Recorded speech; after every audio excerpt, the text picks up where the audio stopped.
SP news కి స్వాగతం. సూర్యాపేట జిల్లా కోదాడలో ఈ నెల 27న వరంగల్లో జరగబోయే 25వ రజతోత్సవ సభను విజయవంతంపై మునగాల మండలం కేంద్రంలో ముఖ్య కార్యకర్తల సమావేశంలో పాల్గొన్నారు.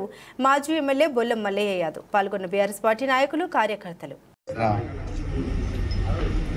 అతిరథ మహారాజులు, పార్టీ రథసారథులు, మిత్రులారా, సోదరులారా,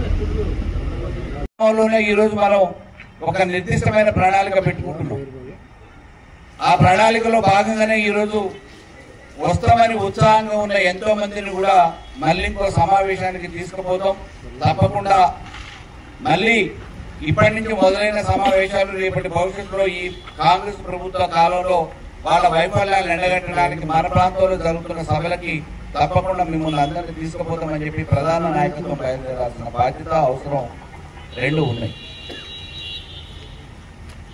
దానికి కావాల్సిందల్లా ఏంటంటే మనం ఈ నుంచి 50,000 మందిని 30,000 మందిని తరలించడం అనేది కాకుండా పోయిన 3,000 మందిని తప్పకుండా ఆ వేదికలో సభాస్థల్లో మొదటిగా కోదాడ నియోజకవర్గమే దూర ప్రాంతమైన కానీ వచ్చిందనే విధంగా మనం ఆ కార్యాచరణ చేసుకొని తొందర సభకి చేరుకుంటే ప్రత్యక్షంగా కేసీఆర్ గారి సందేశం వినడంతో పాటు ఆ సభలో జరుగుతున్న మన వేడుకని, పండుగని కళ్ళారా చూసిన అనుభవం మనకి చిరస్థాయిగా మిగిలే అవకాశం ఉంది. ఎందుకంటే దాదాపుగా సభ నిర్వహించడానికి 15 రోజుల ముందు నుంచి భూమి పూజ చేసి అక్కడ కార్యక్రమాలు మరి దానికి సంబంధించిన ఏర్పాట్లు చేస్తూ ఉన్నారు. ఆ క్రమంలో అక్కడికి చేరుకోవాలంటే దాదాపుగా 160 కిలోమీటర్ల దూరంలో ఉన్న ఆ ఎలకతుర్తికి సభ దగ్గరికి మనం చేరుకోవాలనంటే తప్పకుండా ఒక 4-5 గంటల ప్రయాణం. ఈ 4-5 గంటల ప్రయాణం ఎట్లాగూ సాయంత్రం 3 గంటలకు 4 గంటలకు మీటింగ్ ఉంది. ఇంకా హెలికాప్టర్ లేవలేదు, కేసీఆర్ బయలుదేరలేదు.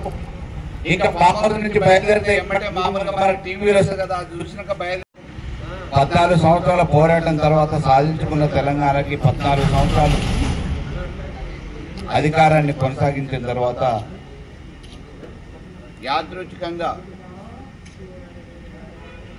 ప్రజలు ఒక నిర్లక్ష్యంగా మార్పు అనే కారణంతో తీసుకున్న నిర్ణయం మూలంగా మనం అధికారం కోల్పోయినా తాత్కాలికంగా ఒక 2 నెలల్లో 3 నెలల్లో కార్యకర్తలలో కొంత నిరుత్సాహం మిగిల్చిన, ప్రజలలో అయోమయానికి గురైన ఈరోజు ప్రభుత్వం ఏర్పడిన తర్వాత 16 నెలల కాలంలో మనం చెయ్యరాని తప్పు చేసినాం, పొరపాటు చేసినామని చెప్పేసి ఈరోజు ప్రజలే చర్చించుకుంటున్న సందర్భాన్ని అనునిత్యం మన గ్రామాలలో కూడా వేరే ఎక్కడో వేరే ప్రాంతంలోనో వేరే నియోజకవర్గాలలోనో చర్చ జరుగుతుంది. ప్రజలు అక్కడ అనుకుంటున్నట అయ్యో ఇది వాస్తవమా కాదా అనుకోవటం కాదు. మన గ్రామాలలో అనునిత్యం మనం తిరుగుతున్నప్పుడు కూడా ప్రజల నుంచి వస్తున్న స్పందన, వాళ్ళ దగ్గర నుంచి సమాధానం ఏదనేది మనం అనునిత్యం చూస్తాం.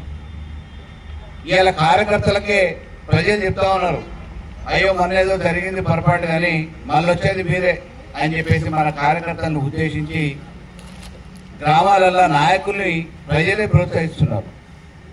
ఈరోజు మనం చూస్తున్నాం, ఏ సమయం ఏ సందర్భం వచ్చినా సామాన్యులు పోయి మోతు ముందు మైక్ పెడితే ఎవరు పోయినా కానీ వెంటనే విరుచుకుపడుతున్నారు కాంగ్రెస్ మీద. కాంగ్రెస్కు ఓటేసిన సామాన్యులు కానీ కార్యకర్తలు, ఆ పార్టీకి సంబంధించిన వాళ్ళు కానీ పొరపాటు చేసిన రేపు 27వ తారీఖున జరగనున్న